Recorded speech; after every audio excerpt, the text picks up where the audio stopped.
Okay, this sport, so-called sport of Formula One, is clearly corrupt. And what it's doing is purposefully dividing people. It is purposefully creating conflict, and it knows what it's doing.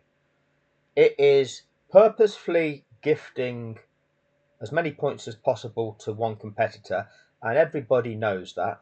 And then it is lying about rules and regulations of the sport, and two identical situations, or two situations which both can be described in the same way, end up with different outcomes. That's wrong. These things subvert people's values. These people, these the way that Formula One is presenting this kind of mechanic, these kind of mechanisms, is that you can ignore rules and regulations in life as long as it's you and the people that are enforcing the rules and regulations don't apply them to you.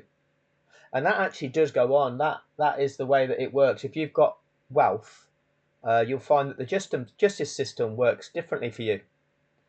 The justice system is there to differentiate between right and wrong in the context of a given situation, and it seems that if you can afford a good lawyer, you can evade consequence for wrongdoing. That's not a justice system, is it? That's corrupt to the core. Okay, I don't want to get into that now. I'm just going to show you this video, and then go through what the media then tries to project about it. So this is lap one, and forget this notion of a lap one incident being judged differently to every other. This is motor racing. Okay, a lap one incident. Where this notion of on lap one they don't penalise offences. This is about when the first couple of corners of on lap one, the bottlenecks occur.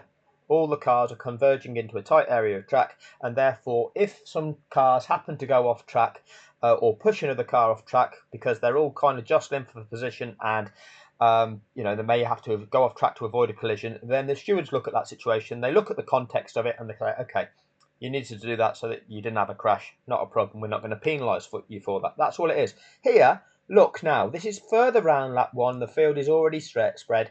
They're in a straight line. Racing rules apply.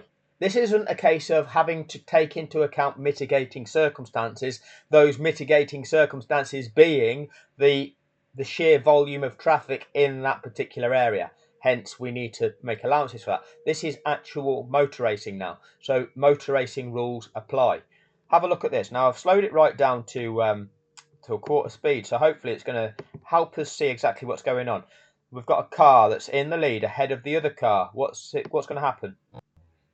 So the red Ferrari on approach to the corner is behind, as we'll see later on as well. It now is trying to make the overtake up the inside of the corner. Look how wide these cars are. Okay, both of these cars taking the normal wide line into this corner. The car on the inside tries to carry more speed in to get himself ahead. Ahead there. Ahead there. So those people that think this is about apex, you're wrong. It's nothing to do with apex, but the red car is clearly the car that's ahead. But it's irrelevant. On exit of the corner, the red car, the Ferrari, goes off the track, leaving no track room for the Red Bull car. The Ferrari has forced the Red Bull car off the track. It is attacked, going up the inside to try and overtake on the inside, and it has left the Red Bull no room. This is on lap one. The offence is forcing the other car off the track. You cannot then gain position by forcing the other car off the track, and hence, if you want to get away without a penalty for that, you give that place back. Okay, so you don't try and hold your position, you give the place back, because that's an illegal overtake. You cannot make an overtake by forcing the other car off the track. That's not a valid overtake. So what does SAINZ do? Well, the car that was in front, okay, now rejoins the track, still in front.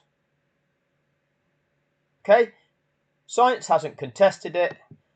The car that was in front going into that corner, okay, going into the corner, and we'll go back this.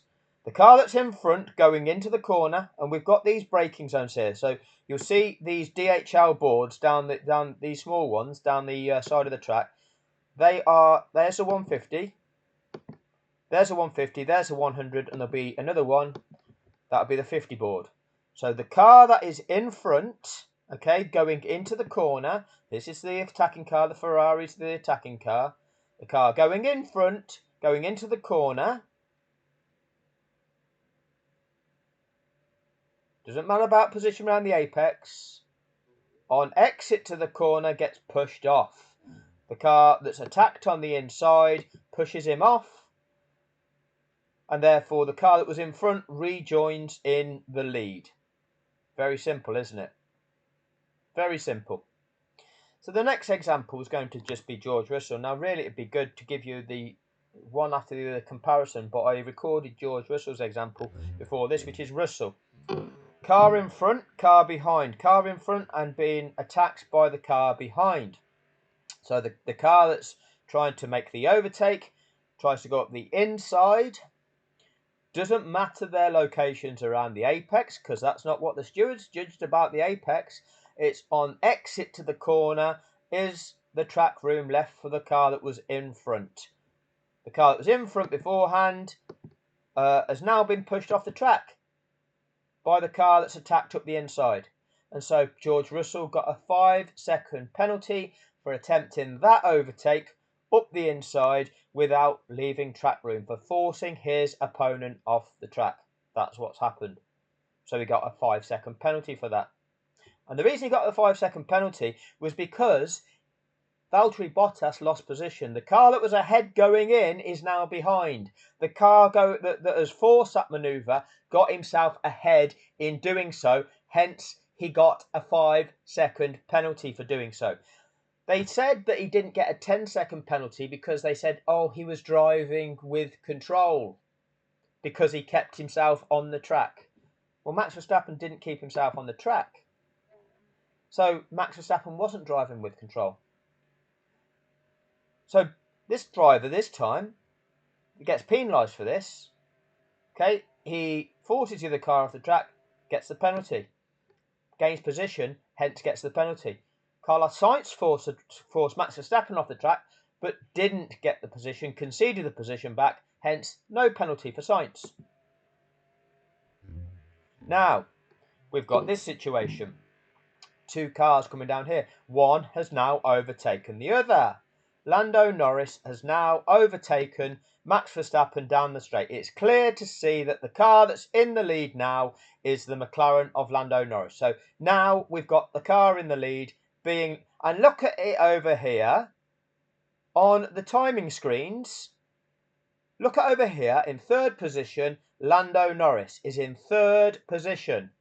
Already noted on the timing screen, the car in third position, which means now Max Verstappen is in fourth position. See, listed in fourth position.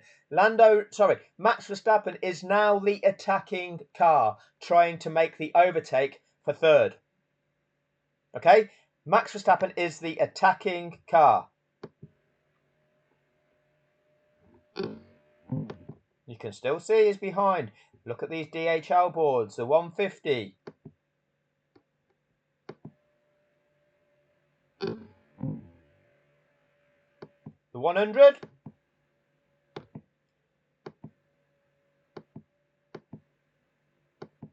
And that might have been the 50, actually. Let's just rewind this. Make sure I've got this right with the boards. I might have said that wrong with the 150s, 100s and 50 boards. Probably did. Let's have a look.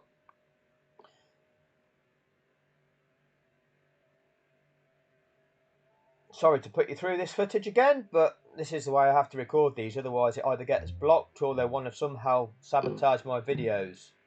So, look at this F1 race, lap 52 of 56. Verstappen and Norris, they're changing positions because Norris is completing the overtake. See? There you go. Now, I believe this is got to be, I couldn't see a smaller one, I might be wrong, but I think that's the 150 there. That's the 100, I think. I paused it there. There's the 50. And you would say, I mean, from this perspective, it's difficult, but you'd say Max Verstappen's rear front tyres are only about level with Lando Norris's rears. That's not even halfway alongside. That's at the 50-metre board. That doesn't mean you're eligible for track room. You've got to back out of that. It's only now where he's progressed to being about halfway alongside, and so with about 25 metres of the corner, that's a dive bomb. He's carrying, and the reason he's gaining the ground because he's carrying more speed because he's not putting his foot on the brake. The car that can carry more speed through the corner is Lando Norris because he's taking the wider line. If you take a wider line, that enables you to carry more speed. So the car on the inside has to take a slower speed because if they're taking a tighter line, in order to take a tight line, you have to be slower. That's just basic physics. But Max Verstappen's faster. That's not going to work. That's dangerous. And here's proof that it's not going to work. Because he can't stay on the track. Lando Norris was slower because he needed to stay on the track and then he got forced off the track. So this, again, compare this with the SAINZ incident. Compare this with the SAINZ incident at the start. We'll go through this again. Max Verstappen fully off the track. This time, like the first one, the car on the outside that was in the lead ahead, right, in the lead going into the corner, remains in the lead. This time, the car that was in the lead going into the corner remains in the lead. But Max Verstappen saying he's got to give that place back. Did Carlos Sainz say he's got to give that place back on lap 1? Or did Carlos Sainz yield?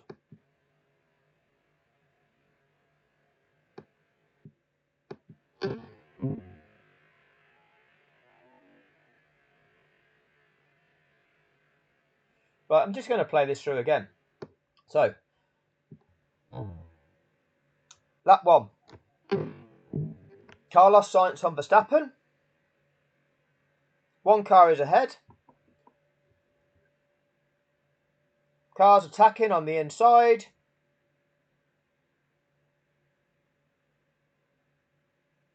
Irrelevant of which car is ahead at the apex, which is Sainz, but it's irrelevant. Car on the inside runs the one on the outside off track. Hence, it's not a legal overtake. And hence, the car that was in the lead going into the corner, at the braking zone of the corner, rejoins in the lead. Nobody complained anything about that, did they? Nobody complained anything about that. So we scroll past this one and we get to this one. You can see from the leaderboard there, Norris is now in the lead. Norris is in third position, as noted by the F1 leaderboard, the FIA official timing. Lando Norris is in the lead. So we've now got a car attacking for that position on the inside.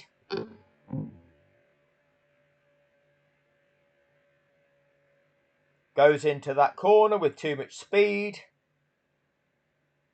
Can't remain on the track. The car that, exactly like Verstappen in the Sainz incident, the car that was on the outside that's been forced off the track rejoins in the lead. And yet this time it's a problem. This time the car that's rejoined in the lead gets a 5-second penalty. That is blatant inconsistency.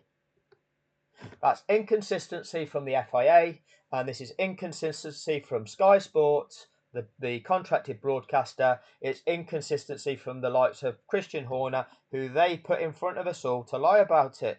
And this is the problem we have. It's absolute disgusting. Now, I'm going to do a video. I'm just going to keep this one short because I know that with some of my videos, some people don't like watching long videos. I'm going to then explain what these two say about it. Kravitz put in front of us to lie. Horner put in front of us to lie. And this is what the media is doing. It presents things which are lies. There can be nothing more clear cut than what I've just explained. That's the true dynamics of the situation. When you go into these FIA documents, what you get the offence for, which is George Russell, this is what they said: the driving standards guidelines provide that when overtaking on the inside, the driver must not force the other car off track and must leave for fair and acceptable width for the car being overtaken. This did not occur. So it didn't occur with Carlos Sainz, but he didn't gain position. Max Verstappen maintained his position, hence there was no penalty. Okay? Max Verstappen forces a car off track. They give Lando Norris the penalty. It's truly disgusting. Anyway, that'll do on this one. Please share this one, because I think this one is one that can clearly evidence and clearly break down what is actually going on in this sport. People need to see this. So please subscribe to the channel. This channel is here to expose the true level of corruption that's going on in the sport of Formula One, that's actually ruined the sport. But it's a crime, and they're going to be held to justice for it at some point. Thanks for your time.